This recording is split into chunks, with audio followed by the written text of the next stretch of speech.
Hello and welcome to another edition of Video Games to the Max. I'm your host Sean Garmer. Here with me, as usual, Mr. Marc Morrison. Howdy.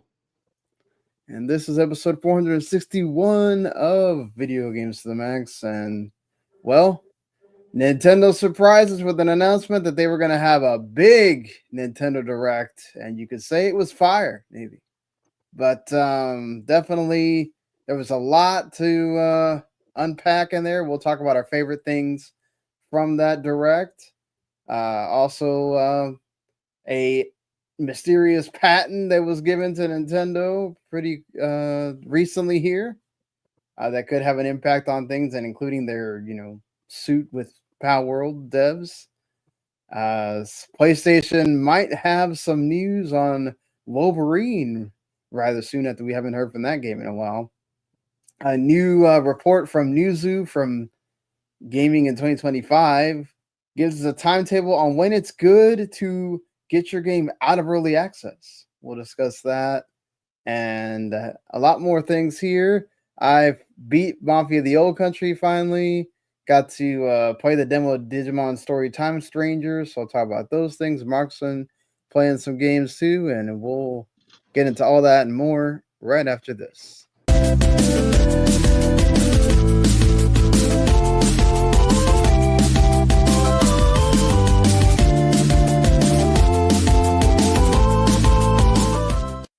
You are listening to Video Games to the Max. All right. Well, let's go ahead and get the housekeeping stuff out of the way here. If you watch us live, you can do that on Mondays around 9 p.m. Eastern or so on the YouTube channel, WTM Network. And if you do subscribe to the channel, which is like the best way to get all the notifications when we do go live and all that stuff, you normally get what we do here with Video Games to the Max. But if you like other things aside from video games, namely like, movies, TV shows, anime, that kind of stuff, we have you covered. Otaku Cafe is our anime show. They review all the seasonal anime each season, and they give awards on the best anime that they watch for that season and all that stuff. And they do, of course, big end of the year things and all that. And then, of course, the Relish Broadcasting team, they do a great job over there. Always having some kind of movie to review. If it's not the big one that released, that week, they'll figure out something, do a triple feature or review a TV show. So they got plenty to always go over there. And if not, Marc Rylich has his own musings on our shorts. You can check him out there as well. So, but that's also, you can listen to us on podcasts. If you prefer just listening with your ears, you can do that. Just search for the shows individually. Video Games to the Max, Otaku Cafe, Router Broadcasting, and you can get all those there. Leave us a review, like, subscribe, all that stuff there, and that helps us out. Get us seen on more people. So any way you can help us out, that is nice. So anything going on with you this week? I hit up a Comic-Con over the weekend, last Friday. That was about it. Is that where you saw the Black Power Ranger? Yeah, Walter Jones. He's the original Black Power Ranger, and met one of the later ones from Power Rangers SPD. He was like the main red one. Both were nice guys. And met a comic book artist I like. That's like my third time seeing him. But yeah, it's cool. Yeah, great. It's like a smaller convention. It's not like some big thing, but yeah, it was all right. They had a few wrestlers there you probably would have liked more. Shane Douglas. Oh gosh, yeah. Who else? Oh, two other ones. Sergeant Slaughter. Sergeant Slaughter. Cool. Yeah. And Rhino. That was the other one. Hey, good to always see him. Yep. Doing his thing. That's cool. So yeah, it's cool. Yeah. It keeps raining every weekend, so we get limited by what we can do. We've been trying to go to the beach for like 3 weeks, three Sundays now, and every time it's like pouring rain. So it's like it doesn't happen. Thankfully, I have a friend that can hang out and watch the football games with me. So watch that thrilling Cowboys game that had me in all kinds of different emotional states throughout the entire thing. Right. Got to have some tacos, so that was homemade tacos, so that was good. But yeah, let's go ahead and start this thing as we usually do with our games we've been playing. What you been playing over there? I haven't been playing much. I've been playing a lot of Everspace 2. That's like kind of I think it's like 2 years old, like a space flight simulator or like sci-fi shooter. You Yeah. know, I never beat it originally, so I kind of wanted to go back to it. It holds up pretty well. I started from like a new. I stopped my old save game, but I started new because I have no idea how to play that game anymore. So it's better to start fresh. uh, and I started playing another old game, Cadence of Hyrule. Oh yeah. Uh, yeah, I finished, the WWE 2K25 review. So I'm like, all right, what else do I got to play in this? And I just went back to Smash Brothers Ultimate because I never beat like the arcade mode or like the adventure mode, and I'm close to like beating it, kind of. Like I'm close to beating the first boss, and then I was reading, and it's like, oh, that unlocks the second map, and I was like, second map, like this map is large enough. The first map is large enough. I don't need a second one. And then I read more, and it's like, oh, once you beat the second boss, it unlocks the third map. I'm like, no, I don't know. Uh, oh, I have show and tell. I bought a Super Metroid manual. Oh, okay. It was really cheap. It was $8. So, I mean, it normally goes for like 40. So, gotta love Facebook Marketplace. And I Oh found, yeah, I was gonna ask you what made you want to get that. no, yeah, Facebook Marketplace is, yeah, $8. I don't have the manual. I don't have the box. I have a blue card. It's not like the best condition, but like it's not falling apart or anything. Like it's perfectly good. So, and I finally Yeah. got the keys to my Super Famicom box. So I was open. Well, I was able to open part of it. Hey, This is what's the up, Q? cartridge. That's the cartridge. Yeah, Wow, yeah, that that's is big. huge. That's like my hand. God. This is just the Donkey Kong and Super Tetris or Tetris 2 bombless one. I mean, the other one's the same size and everything, but yeah, like that's Yeah. big. Gosh. Wow. Yeah, That's insane. right. That's why I only made 3 of them or 4. Right. No one's. But I wonder how much that costs us to make that yeah, I can't imagine it was cheap cartridge. because it's Yeah. and like a lot of it's kind of empty too. Like they could put more games on it if they wanted to, they just didn't. So, Right. but That's yep. crazy. How's the Digimon treating you? Let me just go ahead and backtrack a little bit, just to because I did beat it. It's funny how things work out. It's my fault, because I should have probably been checking the site just to see, but I don't. So I don't really go on 401 game section that much anymore because it's only like you writing stuff and the occasional like review that goes up there. Right. So I'll check out your top eights from time to time or whatnot. So I was like, okay, I'm the one that was given the code. I'm not expecting somebody else to just randomly do a review. So I'm gonna go in there. I have half the review written on a Google Doc. I'm gonna go in there to put it into the CMS, and then so I can save it and then write the rest of it. And I look and September 1st, somebody else had already written a review. Yep. For Xbox also, which is the one that I got the code on. And I was like, well, they gave it the same score I was going to give it, other than me writing more flowery words and maybe more historical aspect that I would have probably given to it. It's not much else I can really say about it. So I was just like, Right. it's kind of pointless for me to write a second review. Considering there's like so many other games we don't have reviews for, and we're going to write a second review about Mafia, the old country. But but the thing was, I like marathon that game. I played it. for 3 days straight, essentially, to get to the end.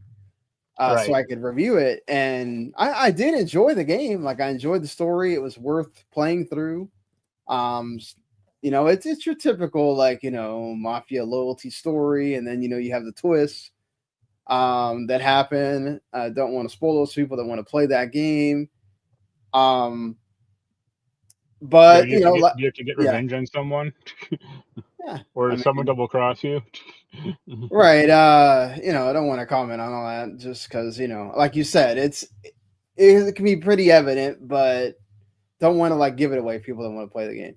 I wasn't the biggest fan of how the ending section, the way that they have the game end, I wasn't the biggest fan of, even though, yes, it is one of the more prominent things that you do throughout the game. It's just like, I get what they're trying to do, Right. but I think the way they have you do it kind of comes off as like, man, kind of just kind of like lackluster, just kind of like it goes out with a whimper kind of thing.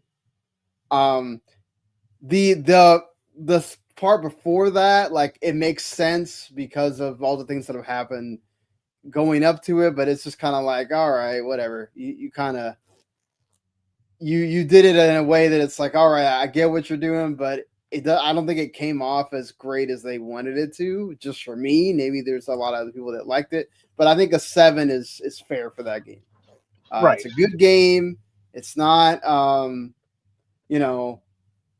don't know if I'm gonna play 20 other games that will, or what we do, like a top 15. I don't know if I'll play 15 other games that will go over it, so it might still be in my top 15 at the end of the year. But yeah, but it's like it's not going to be high, probably.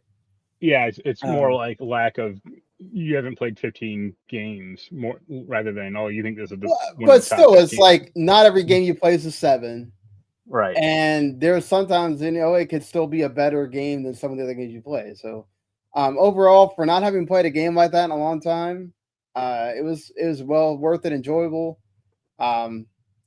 Interesting that I wound up liking the horse riding a lot more than the actually driving the old cars. Right. It's just kind of, you got there faster. And with less of a, oh god, the car is gonna like do something weird or make a weird turn, or so. Right. But yeah, playing with the old guns and stuff, that was fun. And again, like, I love the setting. I've been to Italy before, not been to Sicily or whatever, but I've been to Italy before, and love, have family heritage that's Italian, so it was interesting for me to see all that. But yeah, I think it's a game, definitely, if it goes on sale and you like the other Mafia games, I think it's well worth the pickup for sure. Yeah. On that. But all right, the other game that, if you don't know me, I'm an anime fan, but I'm not a hardcore anime fan. But the one anime that I've loved since I was a kid is Digimon. I like the Pokemon anime well enough, but it kind of went on and on and on, so it didn't. It kind of lost my interest. Whereas Digimon had like a. Go ahead. Sorry. No, I was gonna say you didn't have to collect them all. No, it's just that anime never ends. So right. It's like it finally did after 20 years or 25 years. Right, but like Digimon had it had its arc, right, and then it went on to like the next. You got to see the next version of them and all that stuff. Like, that intrigued me, right? Plus, I thought the story was much more interesting. Right. Yeah. Pokemon is so damn formulaic for like 98% of the episodes. It follows that old track of like of the animes of that time, of like DBZ and One Piece or whatever, where and I love One Piece, so One Piece has wonderful storytelling, but some of that is like you have to watch like 100 freaking episodes. You have to watch 40 episodes to get to the point where it's like, I had to watch 40 episodes to get to the where it finally hooked me, right? Yeah. That Arlong Park arc, which is the one that they did in the live action Netflix show, that hooked me, right? But it got to I had to go all the way through there, and I had to push myself because I had a lot of friends that were like, man, wait till you get to there. If that that doesn't work, then okay, you can let go. But you should get to there because that's when it gets great, right? Yeah. It's just when you're younger and your attention span is not as and we obviously we didn't have on-demand access to things. You had to actually watch it when it was on after school or before school or whatever. Right. Digimon was much easier to watch because it came on Saturday mornings, right on the Fox Kids block or whatever. Right. So it was easier for me to keep track of. But anyway, the point is, they are about to come out with one of these Digimon Story games, and the other two, especially the first one. The second one is kind of like almost like an in between of the first game, but with like a different character, and it's set in the same like timeline and whatever. And there's a lot of it doesn't feel like it changes too much from the first game. Now we've gotten into a third game. It's a different setting. Well, still in Japan, but different kind of setting from the first game. And the way that they kind of set it up is a lot different.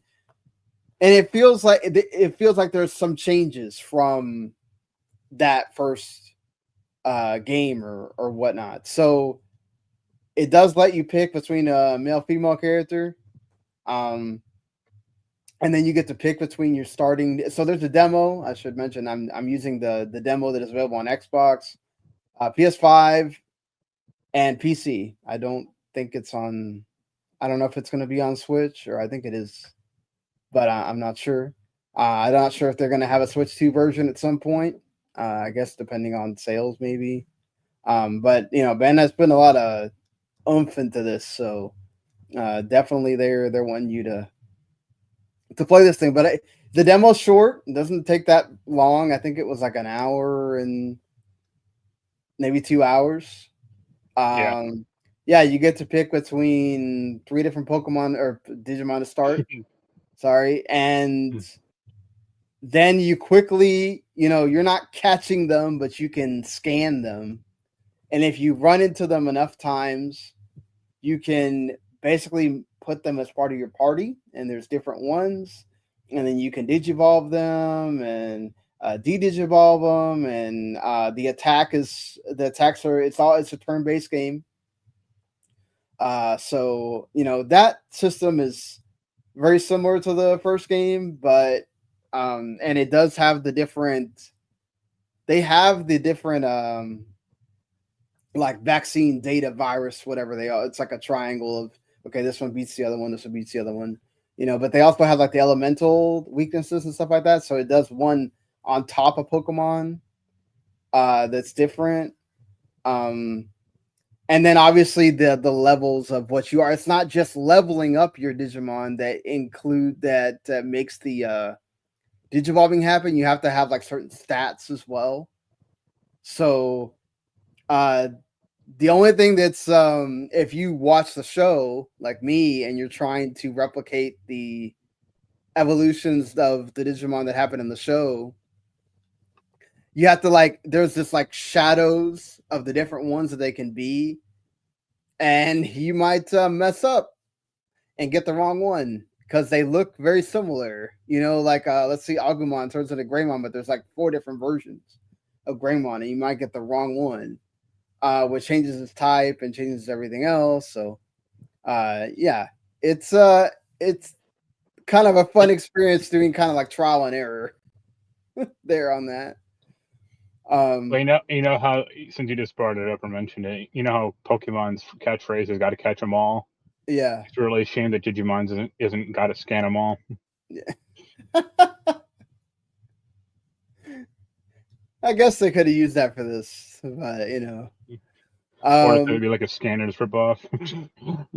Yeah, like they usually do. It's there's a lot of, this is like a time traveling story apparently, so there's going to be going to a lot of different places. And you do get to go. They have a second part of the demo that you get to go through once you get to the first part, that has more of this is what it's going to be like when they're at level 25 later in the game. And at that point, you're in the digital world, and then you have more options available to you, and you can go to some of the side quests and things like that. And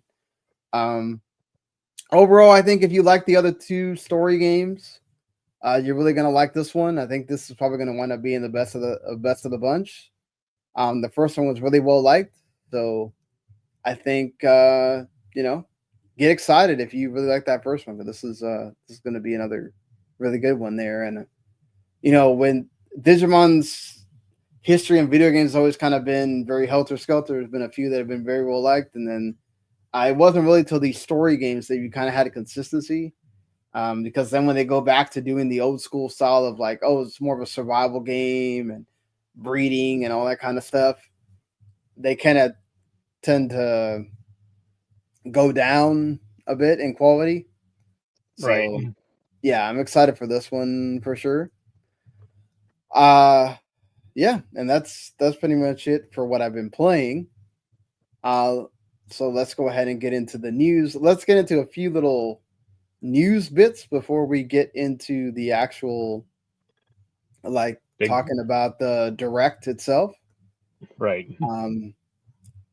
First of all, Nintendo was granted a patent in July that essentially gives them the rights, and this is spotted by Games Fray, and then later on reported by other places, quoting along with Game Developer, that essentially covers them for the action of summoning another character and making them battle on the player's behalf.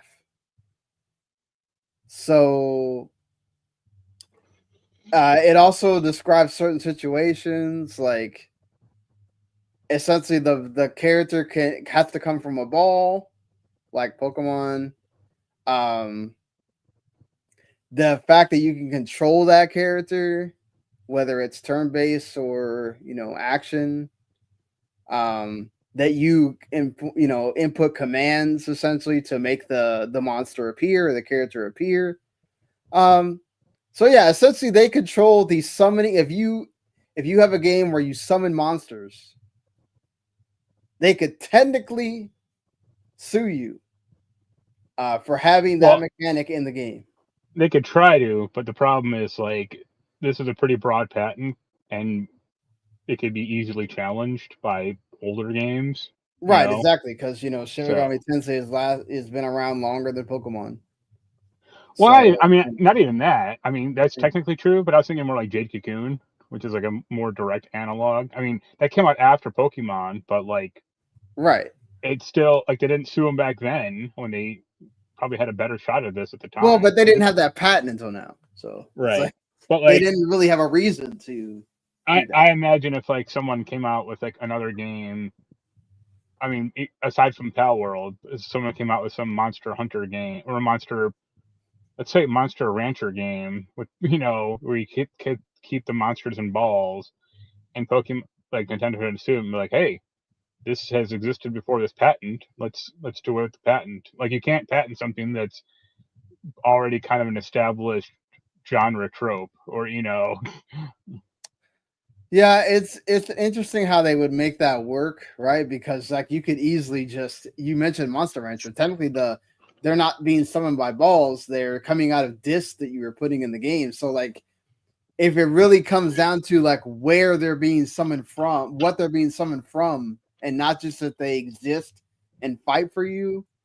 Right. Because technically, I mean, if we're going to talk about that, then would Nintendo be able to sue Square Enix and Final Fantasy for having summons?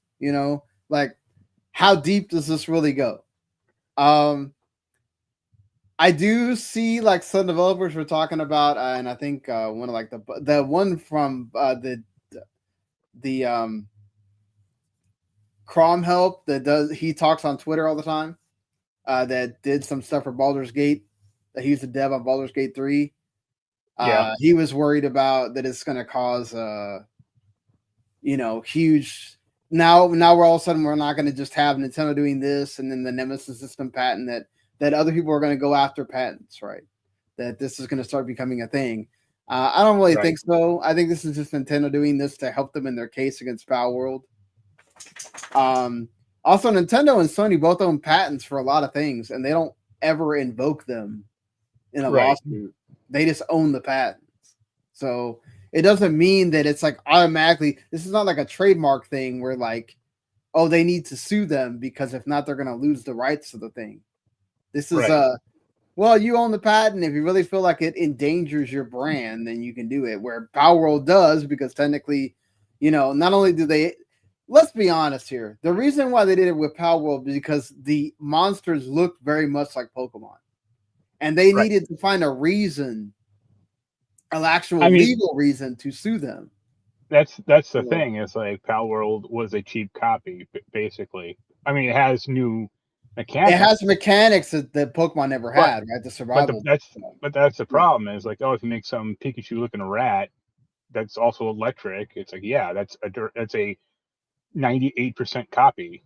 It's like, why don't you Yeah. just make something new? Not to mention there's like designs that look even closer Yeah, to some of the Pokemon, right? It's just right. like they did not help But themselves.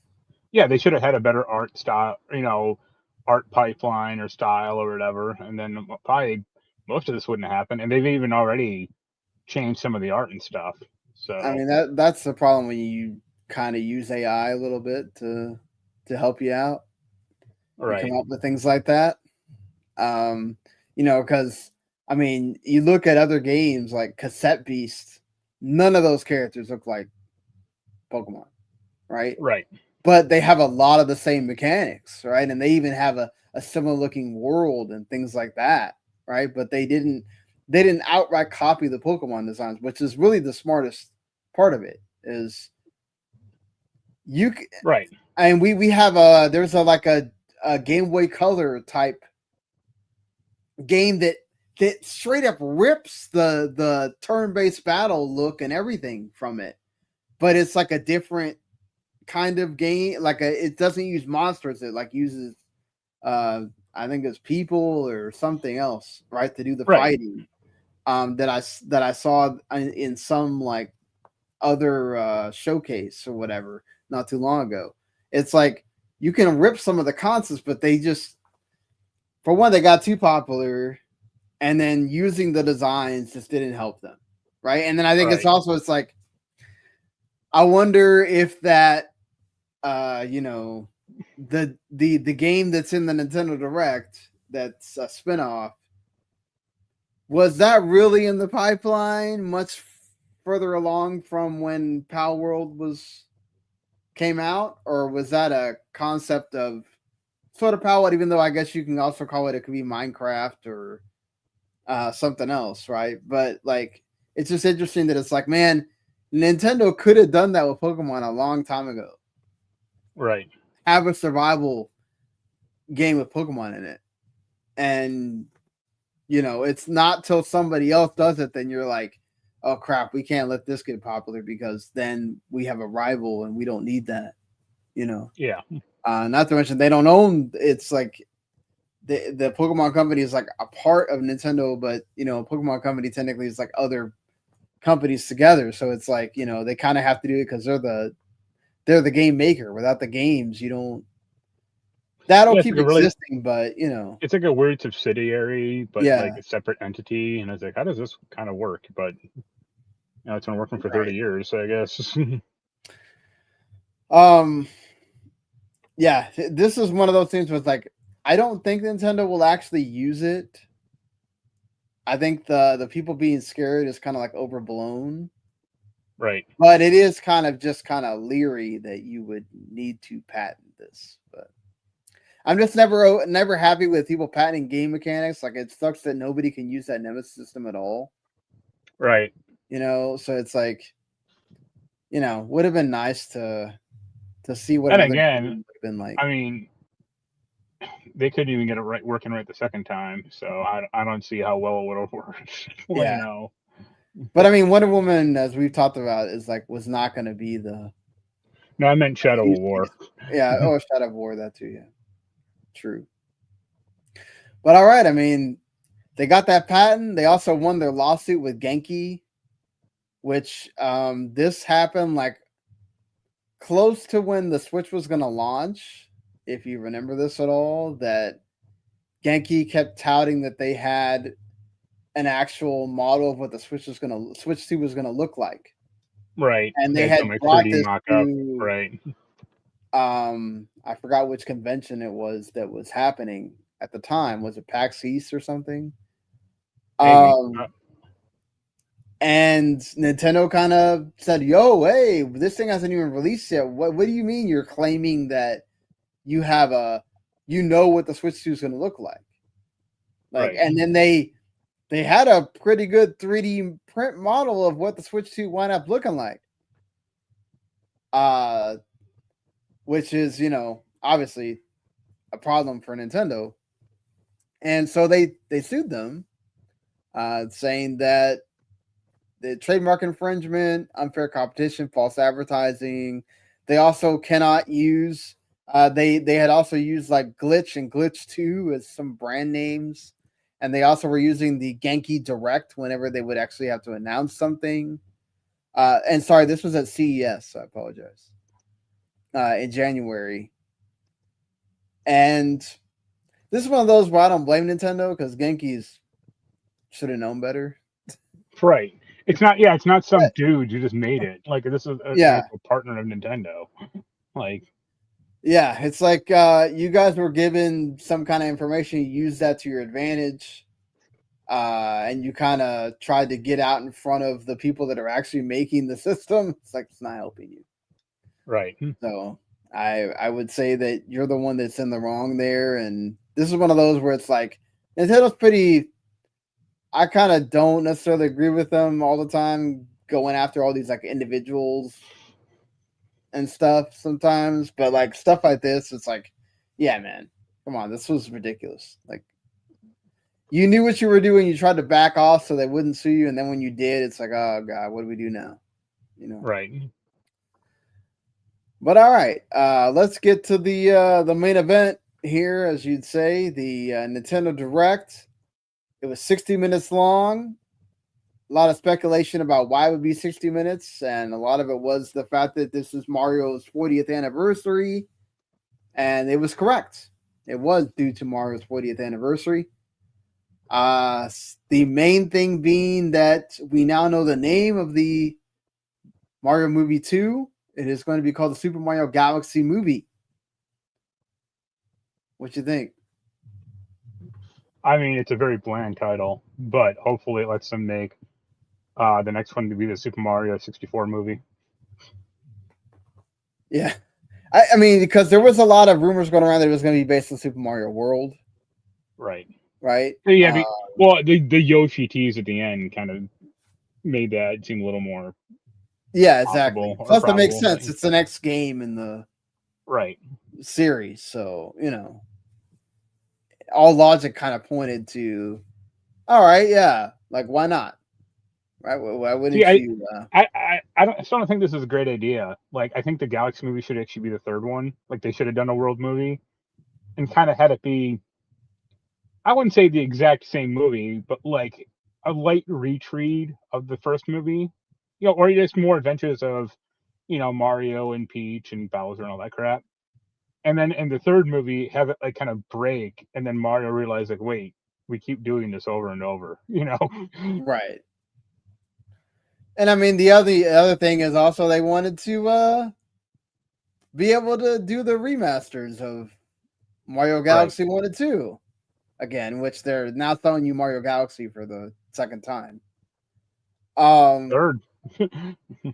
Well, yeah, but they had it in that collection. Right, yeah. Well, this is the first time they're selling it like separate, or is right. Thankfully, they are doing a digital versions of both of them. So, like me that had that All-Star collection, I can just get Mario Galaxy 2, but also this one has like, actual like HD remaster stuff, whereas the other one was essentially just a port.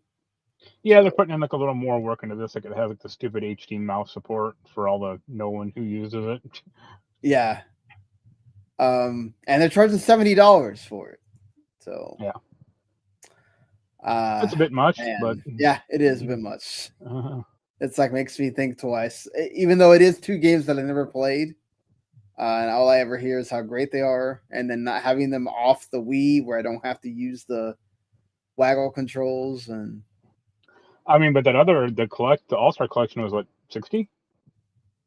Yeah, but it was 3 games. Yeah, that's Yeah, that's a better deal. Like, yeah, but this is like it's gonna look a lot better. So I don't, you know, I don't know. I may think about it just getting Mario Galaxy 2 separate and then just playing it off the right, Ultimate Collection. You know. They also announced a what was it Yoshi. the the Switch 2 edition of Mario Wonder. That one kind of makes sense. It's the most recent 2D Mario. Yeah, and it has Even like though, more. yeah, I think it has like DLC like more built into it, or it has like I wasn't a big fan of it. It's like the Super Mario Party type right, DLC, and I was like, I don't really care about that stuff. There is some things that are like for the single player person like me, but I'm not going crazy about it. You know, hey, if you are, I'm happy for you. right. Mario Tennis Fever. So we get another Mario Tennis after Aces was kind of okay. This one introduces like the Fever rackets, and you get different colors, and then different things you get to do, and then you get a baby adventure mode where they all forgot how to play, so now they they got turned into babies, and now they got to learn how to play again. You get the first time we ever seen Baby Waluigi and Baby Wario, so I guess there's that. Uh, Great. I'm a Mario Tennis fan, so that might be on Well, you'll be the happy to list of hear. things. You'll be happy to hear about the next announcements when we announce it. Well, when we talk about it in a few minutes. Yeah, and then the Yoshi mysterious book thing is kind of how, typical Yoshi. how lazy a title can that possibly be? You don't like it? The mysterious book?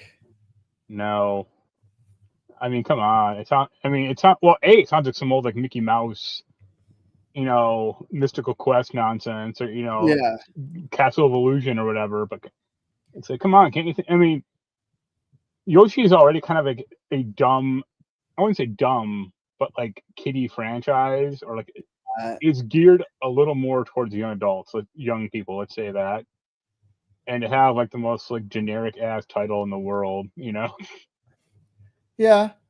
I like the art style a lot. It brings back the Yoshi's Island kind of look, Right. and just kind of will be interested to see what it is that you do. Because I'm this I'm kind of yeah. I was gonna say I'm betting you hurl legs at shit. Yeah, I mean, it's really cute. I just my interpretation always with the Yoshi games is like, my daughter's no longer little anymore, so like I don't really know. As a person that loves Yoshi, I don't want to get something that I feel like I'm just kind of going through the motions because it's never Right. going to get difficult or be a challenge at all. Um, Well, it'll be like the last level. Like once you actually beat the game, it'll be like one hard level at the end, or yeah, something like the secret ending. it does But have like a neat mechanic where you find things in the environment and that kind of helps you like move through and stuff like that. It seems like so. yeah, Yeah, yeah. But I mean, I was surprised that we did no 3D Mario, which kind of sucks because I was or really hoping that it, you know, no Mario Maker 3, or bringing back Mario 30 would have been cool, or yeah, yeah, I kind of expected a little bit more. But I guess when you're doing a whole freaking movie, I guess for them that's a no, lot, right? He's having to work on that every day, and they are doing the expansion of the theme. They did the expansion of the theme park and to in Orlando as well. So that's not. I mean, they're not making the movie. Whatever Illumination or Sony is making the movie. yeah, but Miyamoto is involved, right? Illumination's involved, and Miyamoto is involved. He said Yeah, every but he's day. not there at some workstation over there, hammering out polygons. Like they probably just No, every but week they email him and go, "Hey, this is what we got going on." But all right, cool. yeah, but he has to be kind of like everything has to go through him, kind of thing.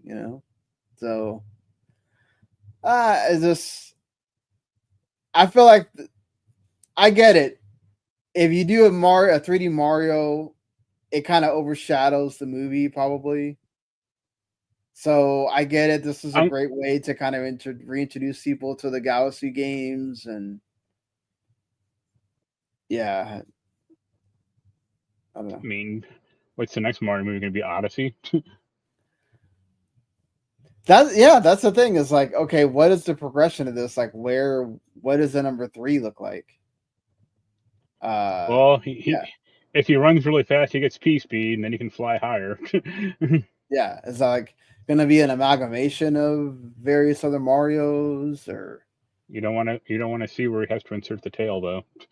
Yeah, we're gonna go back to Mario 3, right? So, no, it'll be like a prequel. It'll be Jumpman instead. Yeah, they could do that. Yeah, I mean, anything, any in general, like, what did you think of the direct? It seemed kind of boring, I guess. I think they said that is Chris Pratt back as Mario? Yeah, all of them are back. The main characters are back. Okay, good. Yeah. Like I liked the only one. I mean, Jack Black was good, but the one I liked a lot was Anya Taylor-Joy. So it's nice to see she's back. She was really good at speech. So yeah. I mean, for me, I feel like even though that Mario stuff was kind of like lackluster, obviously you get the Final Fantasy VII remake is gonna finally show up on both Switch 2 and Xbox January 22nd. So I mean, Square seems to like that early January window for releasing. Actually, the one thing I could see which would be cool for when they make a Mario movie 3 is Mario RPG. Yeah, that'd be awesome if they did that. Because then you could have Mario, Peach, and Bowser teaming up together against a foe. Yeah, you could do that. I mean, is that when they finally do the Smash Brothers thing? If they're going to go that route, and then you get Keanu Reeves as Mallow. There you go. Yeah, and also Square Enix, they are really doing the Dragon Quest here. We did talk about that there was rumors going around that they were doing a Dragon Quest 7 remake, and they showed it off here. Just straight up, cool, it's there. Actually, yeah, it looked great. Yeah. I love the art style. It's reimagined, so they've already said that they're going to cut a lot of it because 7 is extremely long. It's, super long. I had the 3DS version. I remember I played about half of it, and I was like, "Oh my god, this is still going." But it looks great. They did a cool introduction of the characters and everything. But yeah, if this is how they're gonna do 8 and 9, then I'm down with that, especially 8. And then if they're gonna do the HD 2Ds for 4, 5, and 6, then that's fine. Any thoughts on this? Or like I said, Dragon Quest 7 looked cool. Or looked very Akira Toriyama. Yeah, I love how they said that they took the inspiration from dolls or whatever, and they put them in so it would kind of match Toriyama's original art, which is really awesome that they did that. So yeah, it's gonna be cool to see this, and it's coming next year. It's already coming soon. Yeah. I mean, they are just moving quickly with this Dragon Quest stuff. I mean, you get the HD 1 and 2 remakes, which it seems like especially for 2, they're adding a lot of stuff. And that's coming October 30th, and then next year you get 7 remakes. So I wonder if like I said, 8 and 9 are in the pipeline, or some of the other ones are in the pipeline. If they all sell like the way 3 HD 2D remake did, then I think we definitely could see the whole Dragon Quest series get some kind of remake treatment. Yeah, just like Yakuza. Yeah, I mean, it makes sense. Like, it's such a franchise that's like, especially for the West, they're starting to realize that they like it. When they Right. didn't they didn't have access to a lot of these games, and even then, like you're talking about, you know, 7 and 9 are locked away on the 3DS, Right. and then eight is everywhere. You can buy it on the phone, but or PC or whatever. But it's just like, that's not on like really like modern consoles either. So I think that's great. If that's the way we introduce all that stuff, then great. Anything else stood out to you, or For the Nintendo thing, yeah, for Nintendo? they had 4 fucking farming games. I mean, when do they not have farming games? But you don't need 4. I mean, they've had some where they've had like 5 or 6. That's just like they love doing that at these Nintendo Directs. Like, they did obviously. I think the one to talk about is the Pocopia one. Yeah. With Ditto transformed into a human, and essentially is able to take powers from the Pokemon, and then like do Minecraft with it. All right. It has a cutesy art style. I like it. To me, that would have been the perfect game. It looks like a lot like Dragon Quest Builders as well, which I like Dragon Quest Builders a lot. If there's like a quest system or whatever, like Dragon Quest Builders, and it's not just, this is just there for you to do whatever you want with it, then I'd kind of be intrigued. Yeah. I wouldn't necessarily just want, open world Pokemon, do whatever you want game. That's where I'm kind of like, But, if there's like a quest line to it or something that happens, other than just being the Pokemon cozy game, I'd be down for it. If not, then hey, people like that. Go ahead, go for it. All right. No, I mean the Direct did have a few good announcements. Finally got Hades 2 release date. Yes. Oh man, and that trailer looked great. The cutscene for it and everything. Yeah. Looked awesome. September 25th. Everything is coming out at the end of this freaking month. I'm sitting there going, how am I gonna play that? And Time Stranger comes out like a week later. It's $20 though, right? Yeah. I think it's 30. Oh, it's 30. Okay, well that's definitely worth the price increase. I mean, one was such an awesome game. Yeah, because Hades 1 is 25. So yeah, that's totally fine. But it's like, dude, there's just it's ridiculous the amount of stuff. Silent Hill F, Rain Worlds, The Watcher comes out. Sonic Racing Cross Worlds. Did you see the Silent Hill F thing that happened today? Yeah, we could talk about that. Wow. The Final Fantasy Tactics comes out like a couple days after that. It's like, oh my god. Talk about the wallet is crying. Right. For this end of the month, beginning of October thing. So definitely we'll be seeing what I can do with the getting review codes or whatever to lighten the load there. But yeah. Well, I guess since we're already talking about that. So this is a little bit of inside baseball, so I'm sorry for the people that don't care about this stuff. Silent Hill F has an embargo that is September 22nd, but somebody, the reviewer at DualShockers, posted the review by accident today. So they technically broke embargo. Yeah. By posting it early. Yeah. Did they post a review? Because I just had like the Reddit post. No, it actually went live for a while. Oh, okay. Oops. Because there was people they'd already showed that. I think they'd given it a 9.5 or something. Well, that's what she talked about in the Reddit post as well. But yeah. Yeah, that. Yeah, she posted it. That's a bigger oops. Yeah, it happens sometimes. With the different, depending on what site you have, your CMS can be set in a different region. So, like, let's say it's set into like, and sometimes like WordPress has it set up where like it's automatically in like UK time or whatever, and you have to like do the math about when. Right.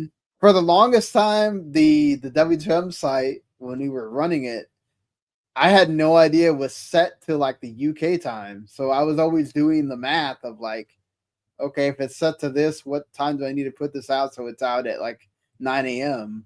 whatever. And then I finally figured out how to go back into the in it and change it to Eastern time or whatever. But that does happen. I do think this is more of a like it's not an accident, more like intentional, and they just didn't they try to get away with it, whatever. But the thing is, you can get blacklisted where it was already hard enough to get Konami games as it is. So I imagine this is not going to help them at all with Konami games in the future.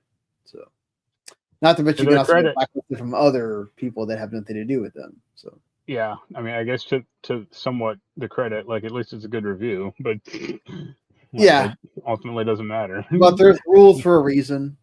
Yeah, especially now with the way that Google has screwed up SEO. right. If you don't have your review out by embargo or like the day 301. after, forget it. People are not reading your thing ever. Aside from you posting it, like you'd have to like literally post it everywhere. Do like ridiculous amounts of promotion and probably pay, and even that you're not going to get hardly anything. And then it's like, you're doing all that work that you don't. A lot of these people, us and so many other people, you're getting paid. Your payment is getting the review code. Like, I didn't have to buy the game, but you're not getting. Now, there are a lot of freelancers do get paid. I'm not saying everybody does this, but there are a lot of sites that essentially your payment is, hey, you got the game for free. You have to do the work to essentially assure that you can get another game after that, and also not ruin the relationship with the publisher. But you're not getting monetary payment, right? So like you're doing all this work, and then if nobody reads it, it's like, and then a lot of sites also do it based off of if you do get payment, you get payment based on your views. So that's another reason why embargoes matter. So and it's visibility for the game, right? Because like, more people talking about it, the more that's why you get all those accolade trailers and stuff like that. So, But yeah, I mean, I'm glad to know Silent Hill F is going to be good because there was a lot of concern about, it's not one of the numbered games. How good is it going to be? And then, hey, if there's more reviews like that, then might jump up to one of my, top of my list of, okay, what am I buying that week of September 25th? So we'll see. As far as the rest of what's in this direct, I know for you, Fire Emblem, how excited were you that that's the last? Not only that is announced, right? It's apparently it's at least set in the same world as Three Houses. Some talk about, is it a sequel? Is it not? But this was like the one more thing for them. Like, man, it really shows how big Fire Emblem has gotten that they put it in the premium spot. What'd you think of what they showed her?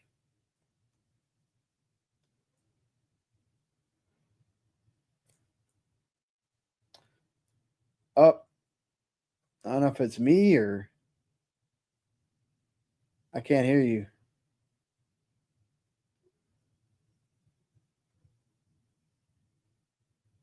Well, let me.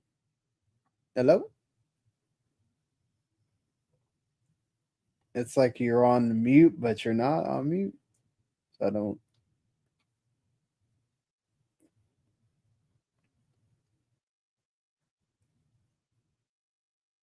Okay, hold on. Let me see if I like remove you and then put you back in. Hello? All right. Okay, you're gonna restart. All right. Well, yeah. I mean, this is really kind of unexpected. There were some folks that were kind of wondering if we're gonna get a Fire Emblem or not. Like, when are we going to? And then also like the introduction of the way he says it, like, oh, warriors, whatever. Is this another Fire Emblem Warriors kind of thing? But no, it's a full on Fire Emblem game. That's pretty great that this is gonna be in here. So I'm glad to see it. Again, it says a lot about Nintendo, like where it's at with this. So yeah, let me see. I have to put him back in when he tells me he's ready to go. But yeah, so it's pretty awesome that we're getting a Fire Emblem. I hope it is kind of related to. I think at this point it would have to be related to Three Houses, because like that is they know where the bread is buttered at this point. Like they know people are happy for Three Houses, and more Three Houses stuff. Look at the DLC they made, how well that did as well. So I hope that this does well for them, and all the Fire Emblem fans are happy for a while. Just going back a little bit, Pokemon ZA looked really good as far as what we saw there. I'm kind of just ready for them to be October 16th already and get to play it. I don't know that I want to see anymore.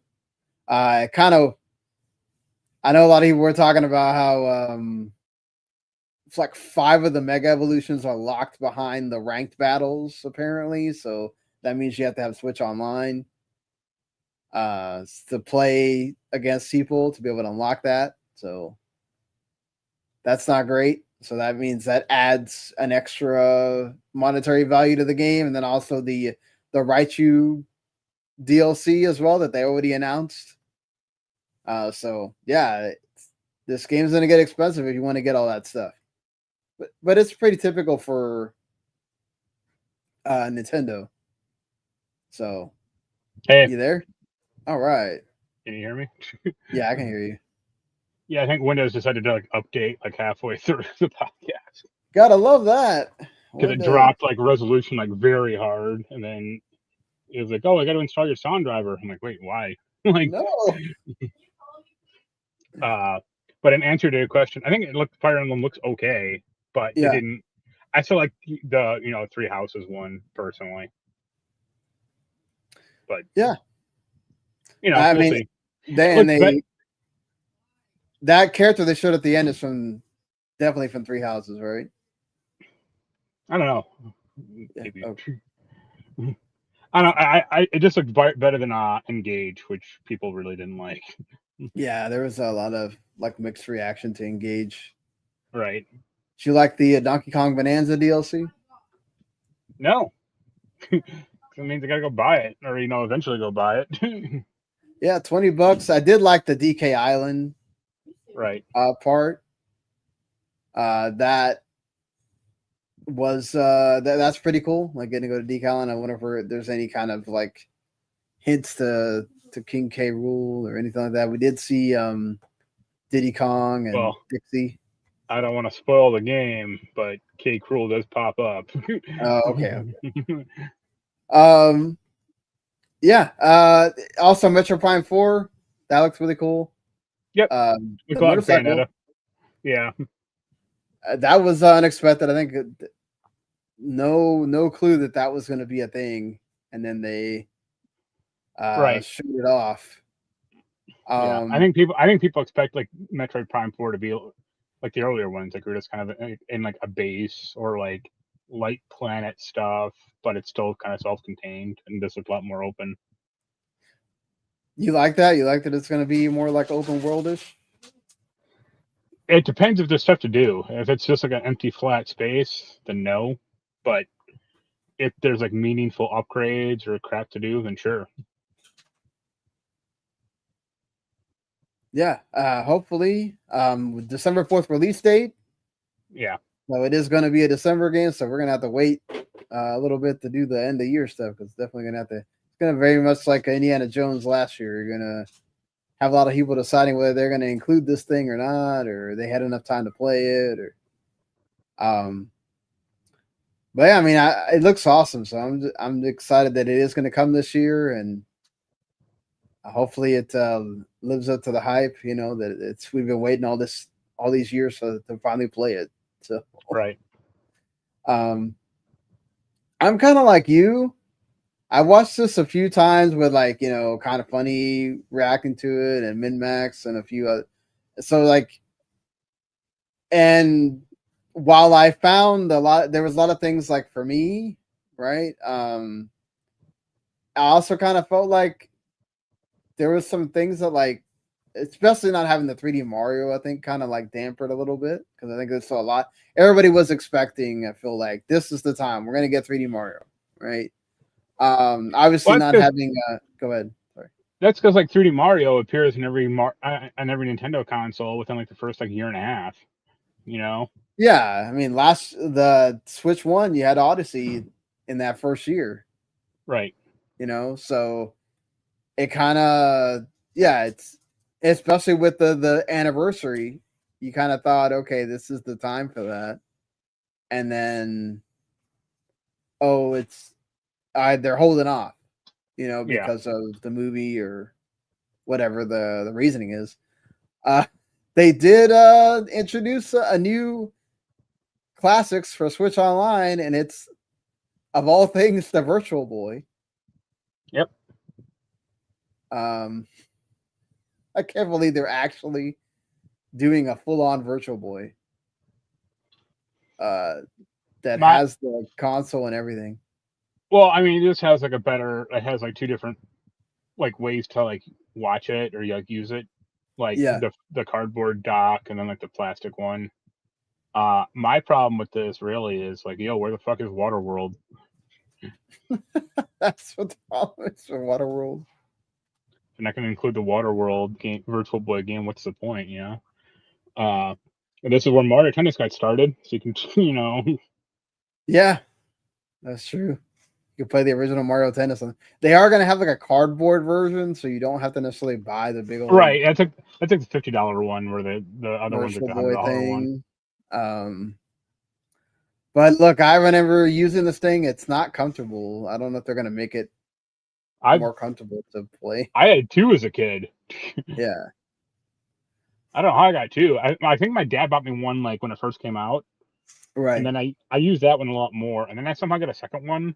I don't know what happened to the first one. Maybe I like lost it or it broke or who knows. But yeah, I know I got a second one like later on. That was like when they were like blowing them out basically when it was like $30 at KB Toys or whatever. right. Yeah, they were like, "Oh, please buy this."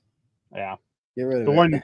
The one nice thing is I guess that Jack Bros game, the Atlas one, will be go down in price because now it's gonna be part of the service. It's gonna be part of this thing.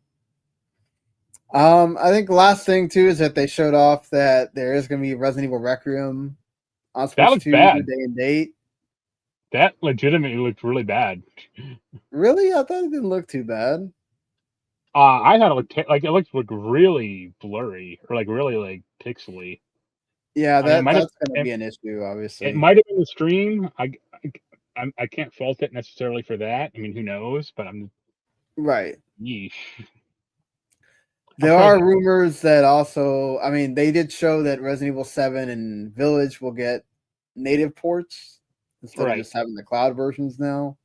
I don't know why you would have them come out the same day.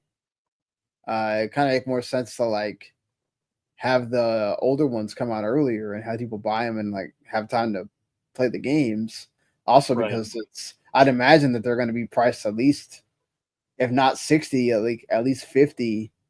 And are you asking people to spend $170 or whatever for these games to have all three? That's a lot. It's Capcom, so yes.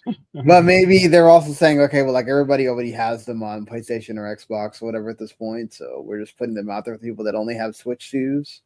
Right. There's that too. There's also rumors that from the same guy, the Dust Golem guy that does all the Resident Evil leaking, that there's going to be native ports of 2 and 3. They also only had cloud versions, and then also 4 is going to come to Switch 2 at some point. It's Capcom. They put everything on everything. So yeah, but at least now they're native. They're not cloud versions. I fully expect Resident Evil 2, the 1998 version, to be on the Switch 2 eventually. So oh, yeah, probably. But I think they're actually already on Switch 1, if I'm not mistaken. Yeah. But yeah, and then apparently they're also not working on a Resident Evil 5 remake, supposedly. But there is progress on the Code Veronica one that you said you've wanted for a long time. So I guess that's good news. That's what a lot of people want. I mean, because 5, like, you can argue 4, like, could have used the remake because that was like a GameCube and PS2 game. Right. But 5 is still a fairly, in the grand scheme of things, a fairly new game. Or, that was like an Xbox 360 game, for God's sakes. Like, it's not that old. Yeah, no doubt. I mean, the game that could use like the remake is like Resident Evil 6, just like make it functional and make it fun. But right, good luck with that.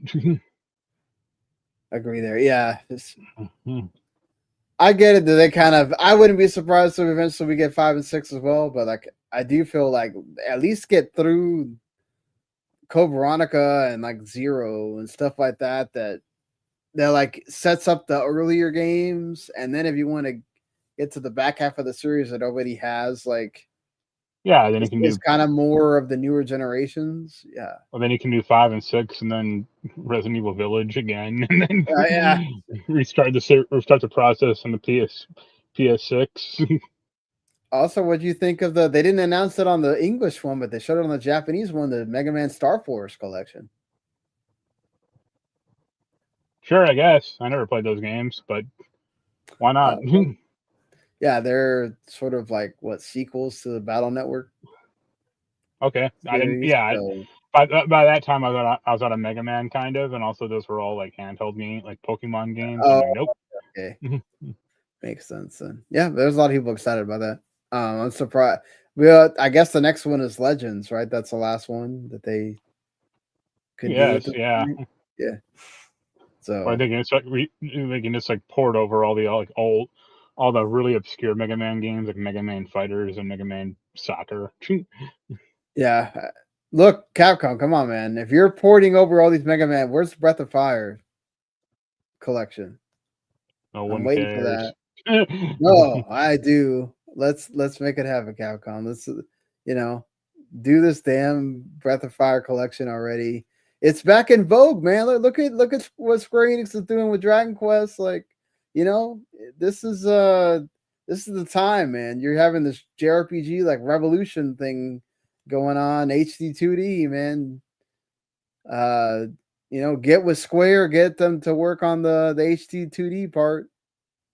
Maybe and I'm sure really Square will do that. I don't know, pay much money. I don't know. That'd be nice. It'd be a nice wishful thinking there. Right.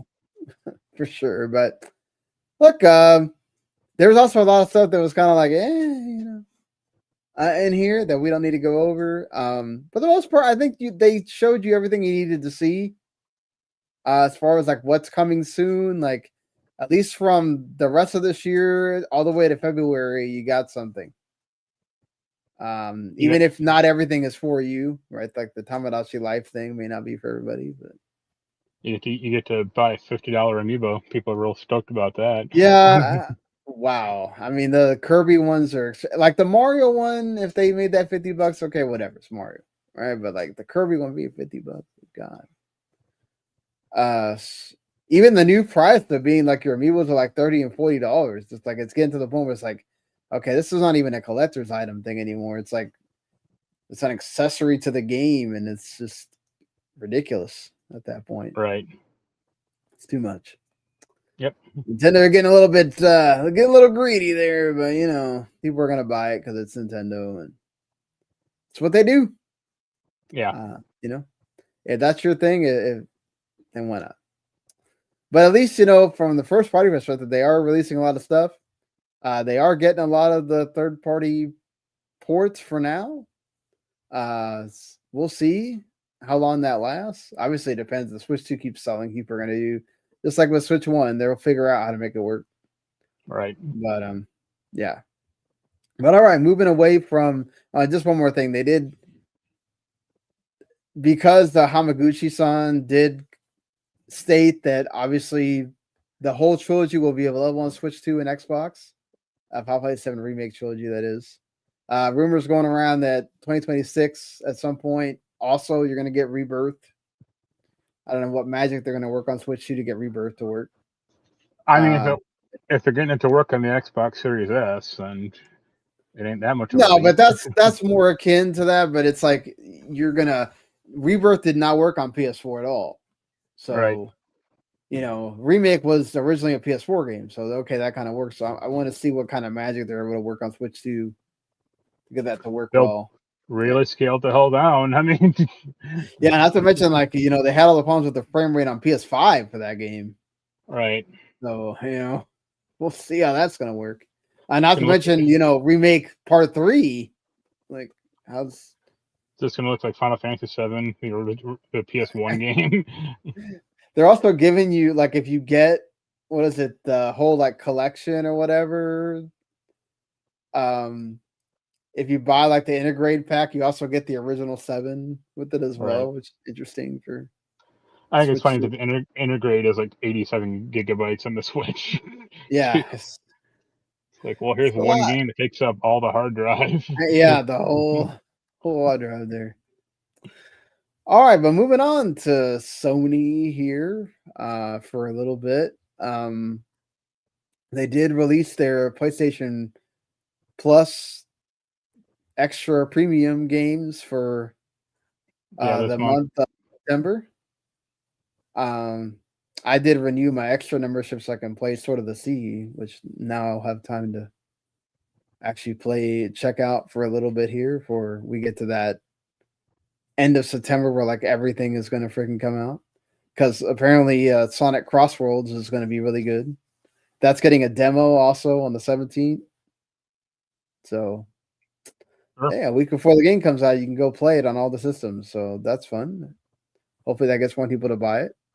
Give Mario Kart a little bit run for your money there. But anyway, the PS Plus extra and premium games for this month. Marc's WWE 2K25. If you know, that seems sudden. Like, did that game not sell well? I mean, do they typically do this? Like, no, but the original, the PS5, and didn't it come out like February?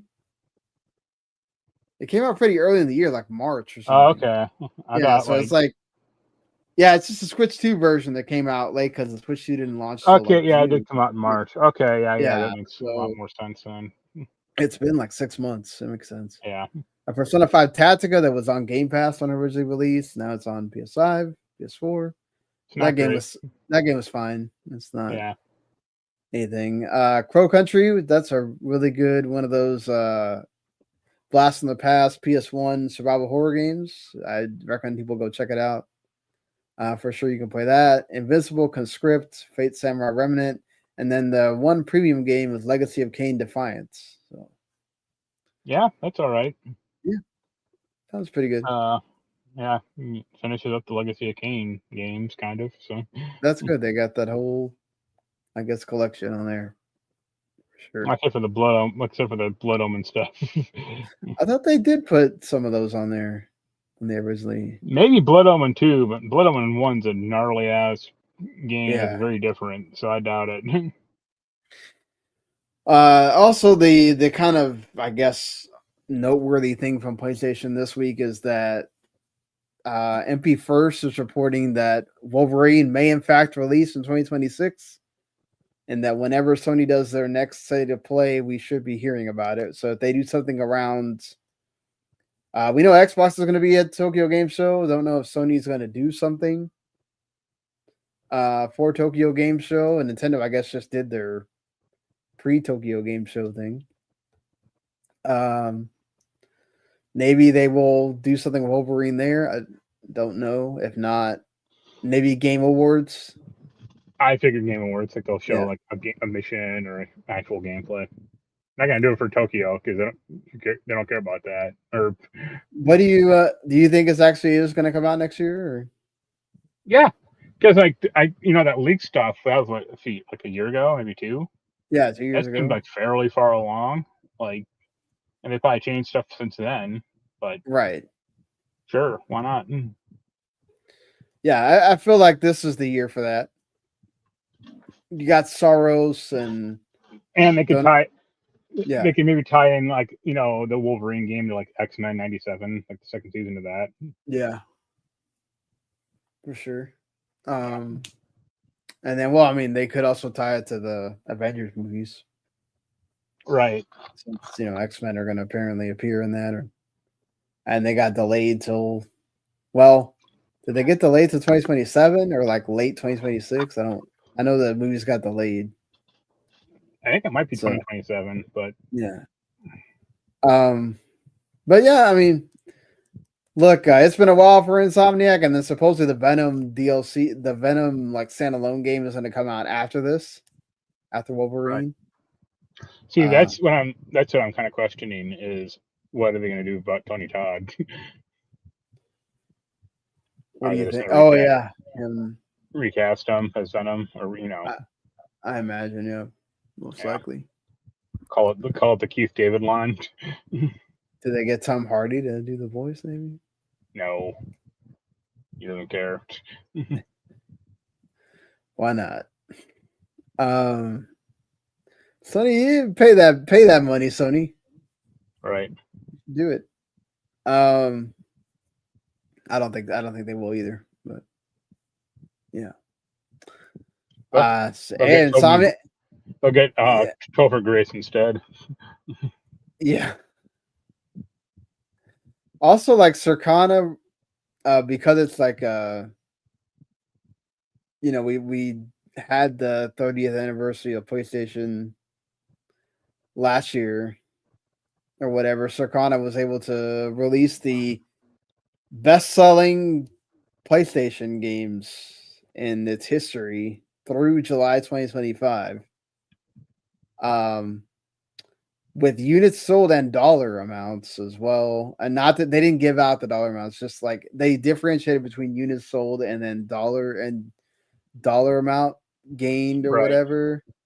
So there is some discrepancies, but like you can definitely see why Jim Ryan was making sure that Call of Duty did not go anywhere, because this entire list is Call of Duty. Yeah.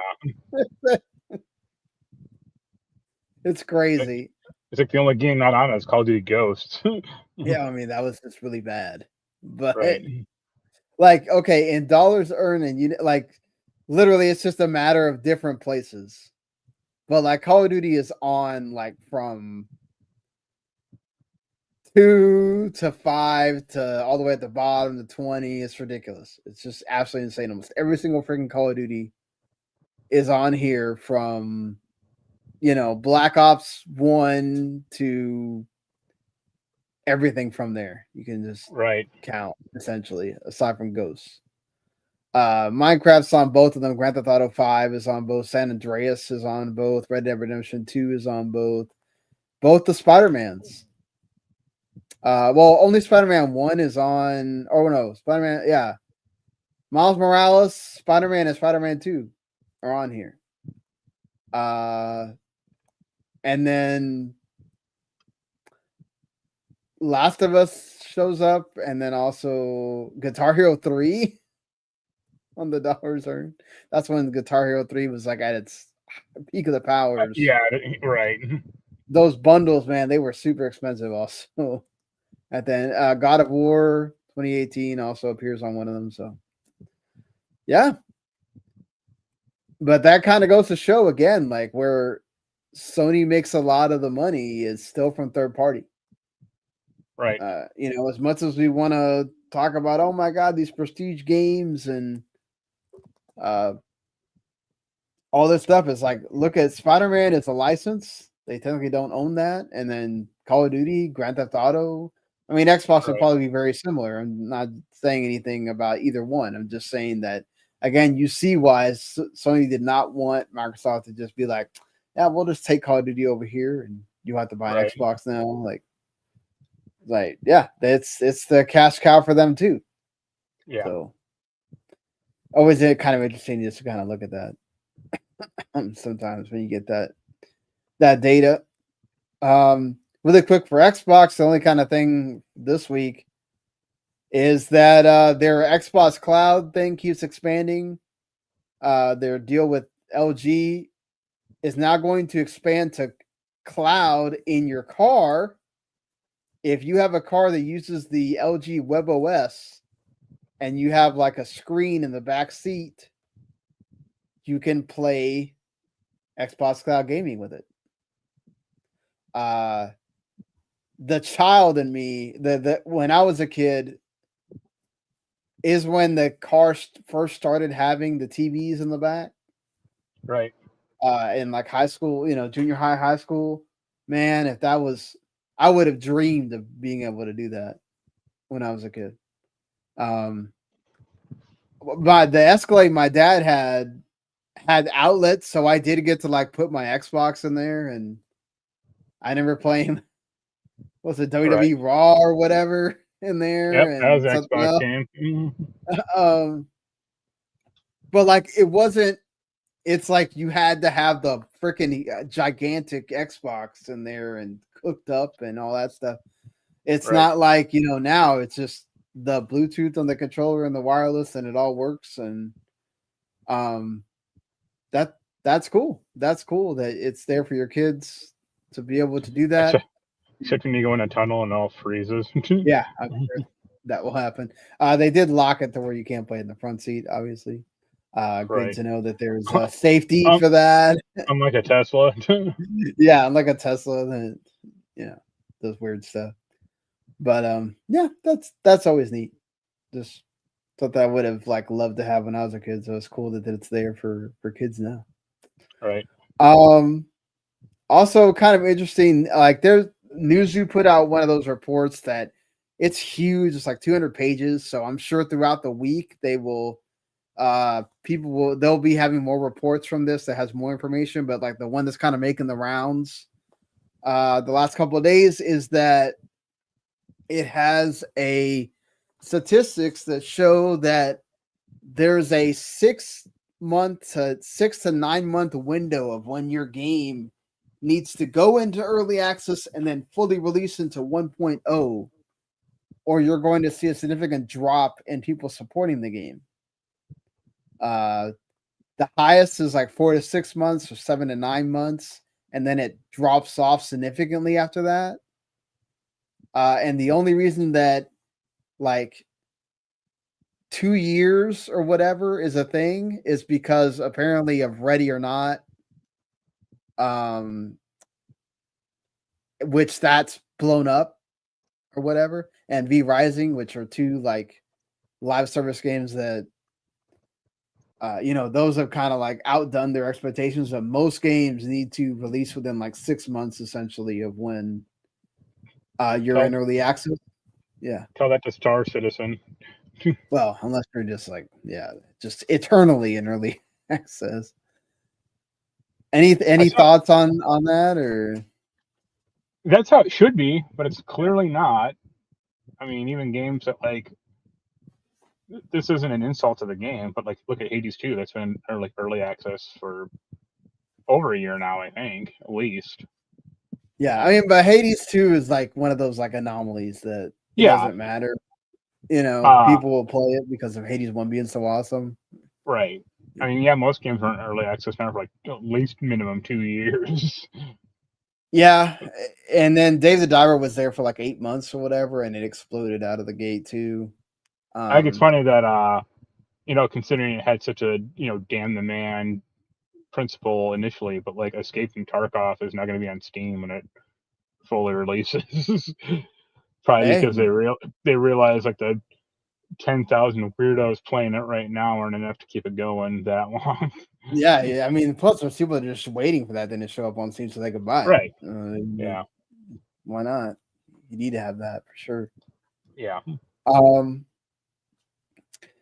Just a little interesting tidbit. Like it'd be cool to have like more data on what like specific games have done that and how they fared and all that. But it kind of makes sense. Like, yeah, you Right. don't want your game too long in early access either because people just kind of You are forget like, about it. Or yeah, you forget about it essentially. Or you have the opposite of they don't really play it when it comes out to 1.0 because they already played most of it by then. all right. You know, so like they don't really get hyped for it by then because they already played the game. There's just not a big deal for them. Yeah. Ubisoft has an interesting take here on when they were speaking of on a Saudi Arabian new global sport conference. Yves Guillemot, of course, talk about Far Cry, and he says that they're going to bring the multiplayer aspects out more in Far Cry going forward. Of course, there's rumors that there's a Far Cry 7 and then a standalone Far Cry multiplayer game.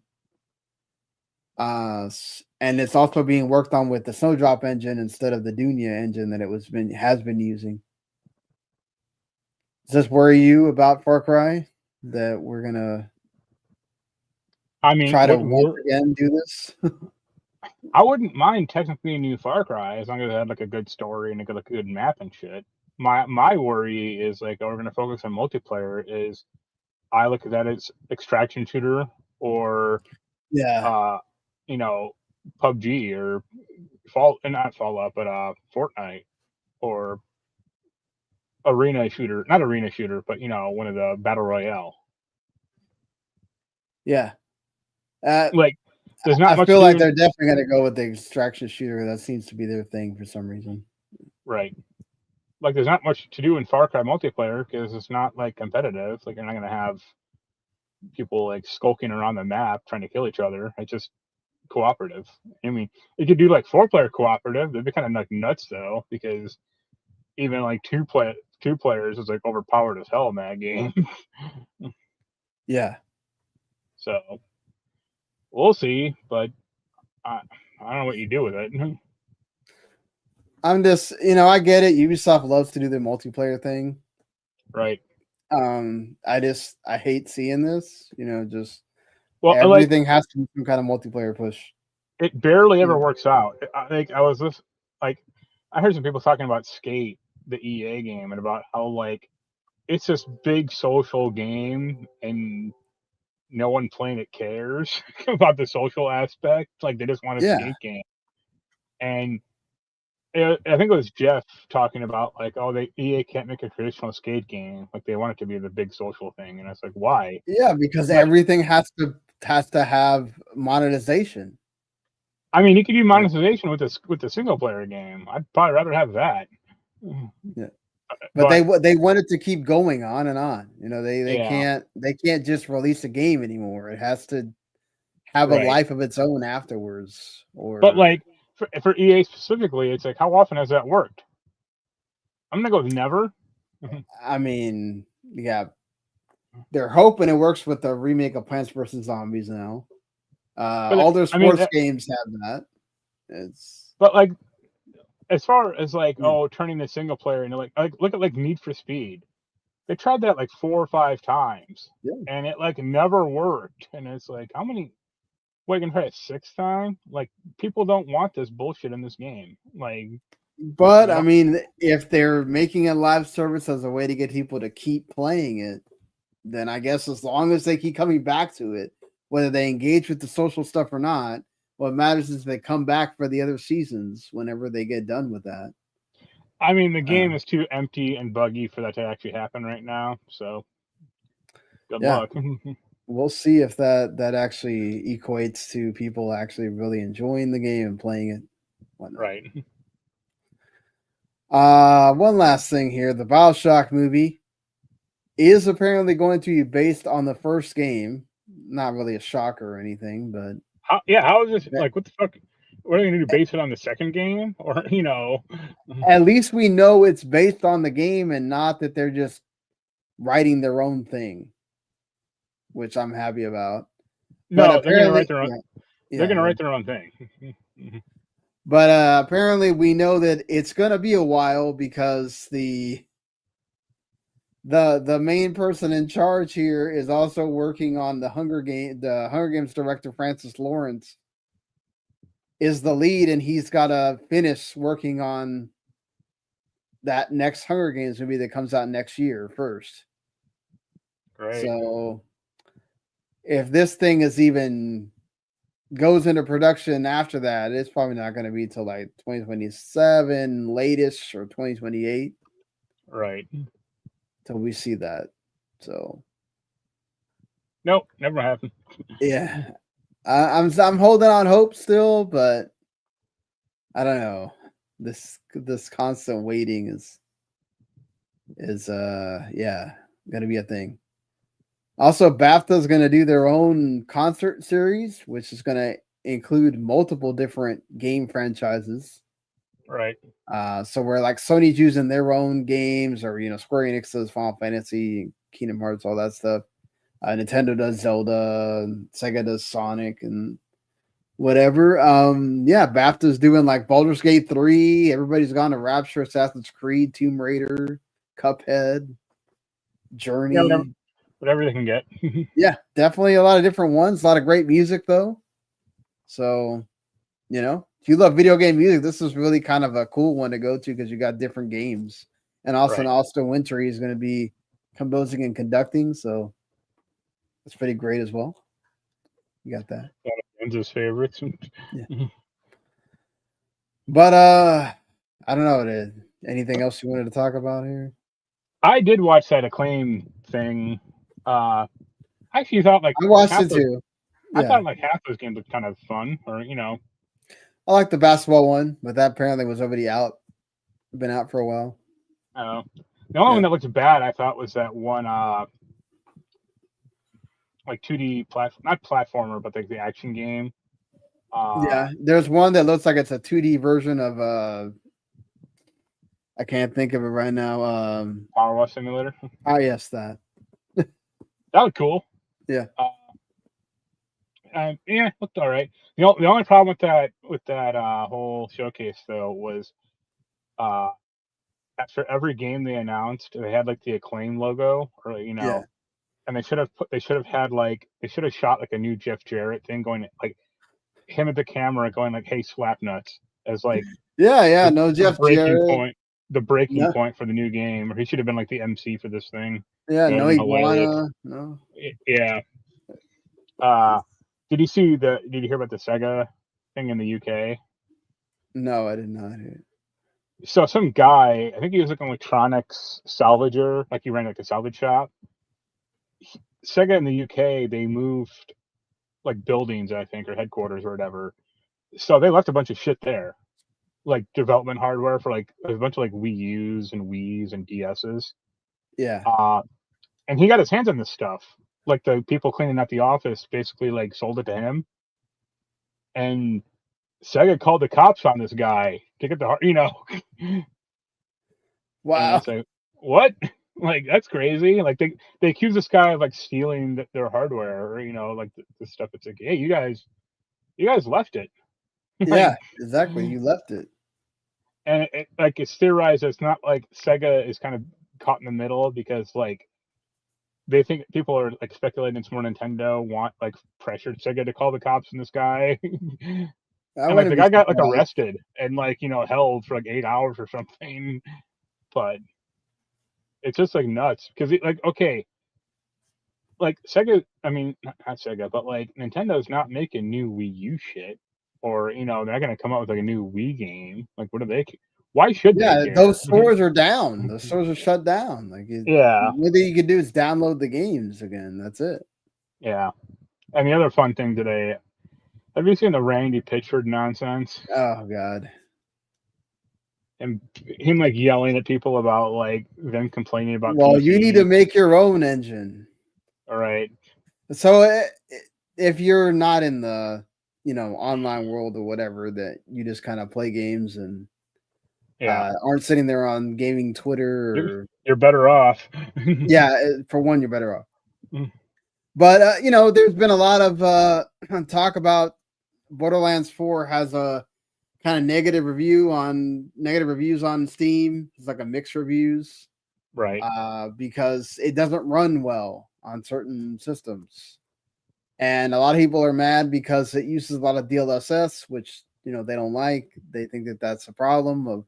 And he said, "Look, build your own engine, man. This is not built for like really old ass PCs. Uses a lot of modern tech, and you got to have a good rig to be able to play it. Essentially, he tells them to show it how it's done. I'll be cheering you on whenever you do." Right. Meanwhile, like I have a friend who is like a very hardcore PC gamer, and he has like, I mean, he doesn't have like some $10,000 PC, but like his current PC like maxes out pretty much what he can get without going like way overboard, and he like it runs bad for him. He has a 5090. That's like the best currently the best video card you can really get on the market. I've heard a lot of folks say that they have really good rigs, and it doesn't run well for them either. So it's like people are going like, why don't you post your specs? Or like he never will, because I don't think that guy plays games, or probably not at home or recreationally or anything. So it's just kind of like weird. And then he just keeps coming back with more stuff. It's just like, oh, I know that if you really didn't care, you wouldn't be posting about this. I know that you're posting about it because you really love Borderlands and all this stuff. And it's like, it's working for me. It should be working for you too. Like, it's like essentially like you need to learn how to optimize your rig or what. This was like an hour ago. He even attacked Notch on Twitter about like this nonsense, and it's like that's not the greatest idea in the world. Like, like Randy's never been good about like being a PR person. It's always got to sit there and say his part, and it's like, dude, you could just like turn the tweets off for a while. Yeah, you could just not do that instead, and everyone would be happier. Yeah, like, you could just like literally you could just disable notifications, ignore Twitter until it goes away, and just put in your updates, whatever. Just go quiet, Have somebody post from the Borderlands Twitter or whatever. Don't post yourself. Like, well, he needs to get his opinions out there. So he's got to have his moments of fame, because as soon as this blows over, he goes back into obscurity. Back into his magic house or whatever. It's just this is a problem too with the $70, $80 thing, even though thankfully for everybody it was only what 60%. It was 70, right? They 70, didn't 80. But just you're not doing yourself any favors there. Just learn to stop tweeting. It is okay to just put it down sometimes. But all right, that's enough for this week. There are a few things coming out this week. Marc mentioned already, Skate will be out by the time you're watching, listening to this. Lego Voyage has gotten some really good reviews. The Lego co-op adventure game is out on everything. Go check that out if you liked It Takes Two, all that. Definitely, this is one to check out. No, I'm Not Humans, also out on PC. That looks like it's gonna be pretty good. Henry Halfhead is the next like Annapurna joint thing that's out by the time you're watching, listening to this, on PC, PlayStation, and Switch. You got Lost Skies is out on PC as well. Classic Heroes 3 Remasters out on PC, Switch, and PlayStation 5. So you like those Classic Heroes games, get another remaster there. Hello Kitty Island Adventures DLC is out on Switch and PC and mobile. Frostpunk's out on the new systems. Frostpunk 2, I'm sorry. Yeah. And Trails in the Sky, the first chapter. I'm looking forward to that. I'm thinking about I know my my buddy Siskaz, he gave it good reviews. So I've been looking forward to this game for a while. So I gotta think about it. There's a lot of games coming out here in the like I talked about in the recent time here. So gotta kind of pick and choose. This is one of the ones that I'm really thinking on for sure, just because I have Trails, the first one obviously, but this is the like remake, and I played the demo. I liked it a lot, so looks like this is going to be really good. The Dying Light, the Beast, also out on everything but Switch. How do you feel about another Dying Light? I'm kind of over it. Like, all right, I guess. Like, I didn't even look particularly like the second one, so yeah. That Toe and the Guardians of Sacred Tree is out. That got shown at the Gamescom thing. That'll be out on everything. Wonder Stars is a cool little indie that looks like it was made in the vein of like Dragon Ball Z. That's going to be out as well. So yeah, some cool stuff coming out this week. So definitely a lot of things worth checking out. So I might have some thoughts on Trails in the Sky first chapter next week. And also Sword of the Sea. Get to finally start playing that. yeah. Anything you're looking forward to in this month that's left, or is it all Silent Hill? Yeah. I'll give that a shot at least. So yeah, we'll see. You gonna get Yote? Or probably. I mean, maybe not for review, but I'll eventually get it for like by the end of the year. Jens will get it. So yeah. But all right. Thank you everybody for watching, listening, checking us out. Leave a review, subscribe, all that stuff. W2 Network, or just subscribe Video Games to the Max on podcasts, wherever you like to listen to podcasts, Spotify, iTunes, iHeartRadio, all that stuff. And we'll see you next week, everybody. Later. Later.